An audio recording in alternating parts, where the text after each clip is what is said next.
Welcome to summer, everyone.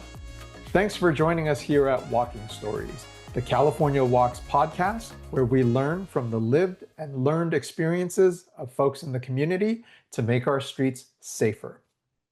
Last month, Emilio from the Cal Walks team joined us to share stories about our experiences biking through our lives. This month, we're going to take a little field trip and explore a new collaboration space here in SoCal. I'm your host, Kevin Shin, Co-ED of California Walks, and this month, you've only got me. Miha will be back with us next time.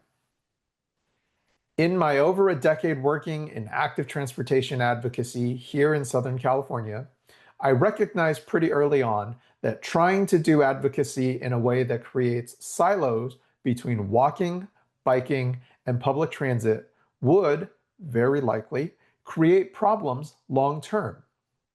These three modes of transportation are so closely linked that if we didn't take the time to make sure that we worked closely together, then we were going to find ourselves stepping on each other's toes.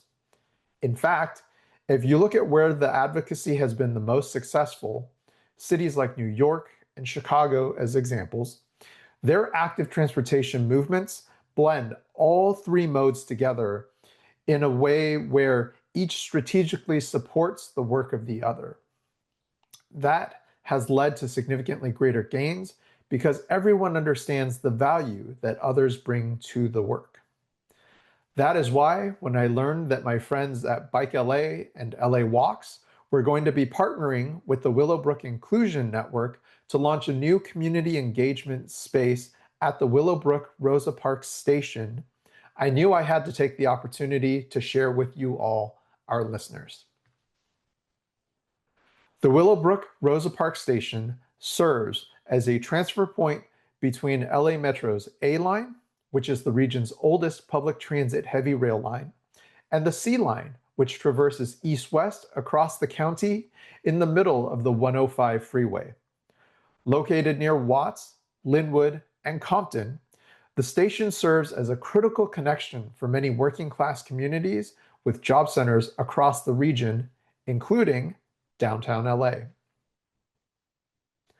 Located in the Bike Hub building at the station, this new collaborative engagement space will allow BikeLA and LA Walks a location out of which they can offer community gatherings, educational opportunities, bike repair workshops, and many more types of community building activations.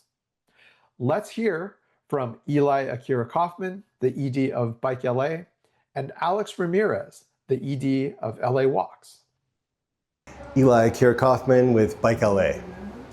Hi, I'm Alex Ramirez. I'm the Executive Director of Los Angeles Walks.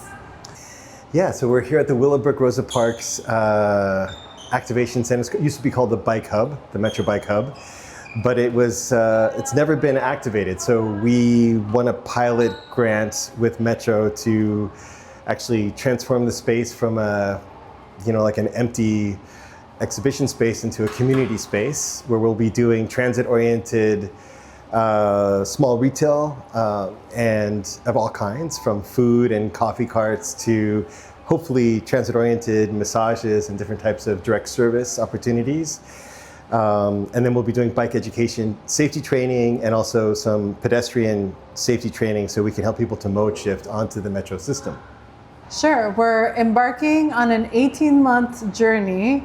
We're part of a partnership between BikeLA, Los Angeles Walks, and Willowbrook Inclusion Network to activate the Willowbrook Rosa Parks Metro Station. And for the next 18 months, we're going to be doing community programming as LA Walks, and then BikeLA is going to be doing bike safety programming, and WIN is going to be supporting small business retail program, so getting local vendors to activate the space. So the opportunity, we were made aware of the opportunity over a year ago, actually. It's been like almost a year and a half. Took a tour, kind of on a flyer, just to sort of check out the space. Had no intention of we weren't thinking about doing this. Thankfully we did, because since then we needed an office space, so it's perfect timing. But Yeah, did a tour of the space. It was very loose, kind of a early pilot stage.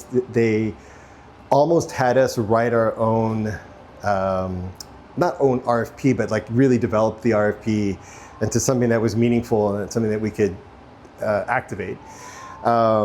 Metro had this space that has never been, as I said before, activated, and so we, have been given 18 months to reimagine it as a community benefit and teaching space. And so, I have to give a lot of credit to Alex Ramirez. She pushed me. I thought, the last thing I want to do is become a tenant of Metro. But she persevered, and then we had a connection with Reggie Johnson from the Willowbrook Inclusion Network, who's doing on-the-ground engagement in the plaza already, called Roots and Routes. And so he's been doing programming with all kinds of folks, including Holly Mitchell's office from Supervisual District 2 to Aaron Paley, who is one of the co-founders of Ciclavia. And so checked out a couple of those events and realized that we could create a whole ecosystem here, outdoor plaza work, but also interior, inside work as well, and have office space. There's I don't know if anyone's giving you a tour, but there's actually a bathroom and a shower, a storage unit, and an office, in addition to the teaching space and an outdoor space outside. So there's just a lot of, it's almost 5,000 square feet. So that's how it came together. Credit to Alex for being we should try this. And then, with Reggie's connections to the community as a rooted, anchored organization that was trusted, all the right pieces came together. The space will be a collaboration with Willowbrook Inclusion Network, who already provides some activations in the outdoor spaces of the station. Inside, the nearly 5,000 square feet will offer room for community gatherings, education, and even an outdoor patio space that can be enclosed for private events or open to the community. And then we work really closely with BikeLA because we do see bikes as an option for people who are commuting for that last mile to really be able to access beyond what is walkable sometimes, or also feels safe when you're walking. So what we're hoping to see over the next 18 months is a lot of creative programming, and that'll be doing storytelling, and we developed a zine with a Vision Zero team at the county. So we're going to be doing some storytelling, but it could be anything. We could be doing poetry. We'll definitely have children's programming because we have lots of kids. We're going to be doing art stuff, dances. We really want to see the station act like other stations in other countries where we're from. Mexico City has danzones, which is slow dancing, partner dancing on their metro station. Or Tokyo has a lot of economic development opportunities on their station. So we really want to see something that is really different from what is going on now. It's a pilot, so hopefully we will be encouraged to be somewhat ambitious, and that we're given agency and real resources to try things, right? To experiment, to be innovative. But really, for me, I just want to humanize it and make it an actual destination instead of just a hardened transit sort of stop. How do we humanize it? How do we make it a true amenity and resource to the community and the commuters who come through this area? So that, if, my vision is one day someone's hey, I hear there's a great jazz thing that's happening at Willowbrook Rosa Park, let's go. And then they find the coffee carts, and then there's the bike education class, and suddenly we are a full ecosystem of offerings that will benefit the community. At a time when, especially in this neck of the woods, there's just a lot of need here. So the vision is to create community. Our first task is to ask for an extension of the 18 months. We want to be here for a long time. We've been working with Willowbrook Inclusion Network, or WIN, for a while as we start to develop climate resilience work. in our Los Angeles walks. What we do mostly is train community members to lead infrastructure projects. And over the last 2 years, we've been learning from other CBOs what that looks like and how water systems can be incorporated into our sidewalks and our public right-of-way.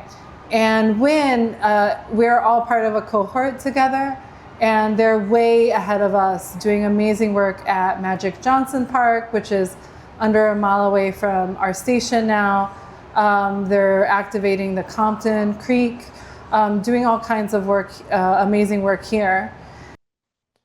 Because the facility is at the metro station, which provides access to 2 lines and a bus transit center, it has the potential to reach deep into the community in a way that few such spaces have in the past. While these bike hubs, which are primarily bike parking, exist at various stations around the LA metro system, none of them are yet being activated in this same way. This first experiment could prove to be the first step in what will hopefully be a trend across one of the most car-centric regions in the state. Well, I hope that quick first look at the space encourages you to think about all the places in your community where such collaboration is possible. Know of a space that is similar or could serve a similar purpose? Share about it in the comments and work with each other to collaborate to build up those spaces. And that's it for this episode of Walking Stories.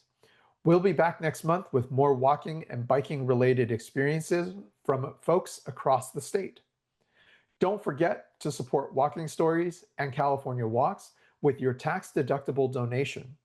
Just visit calwalks.org/donate to make your contribution, or support us by purchasing CalWalks merch at calwalks.org/merch store.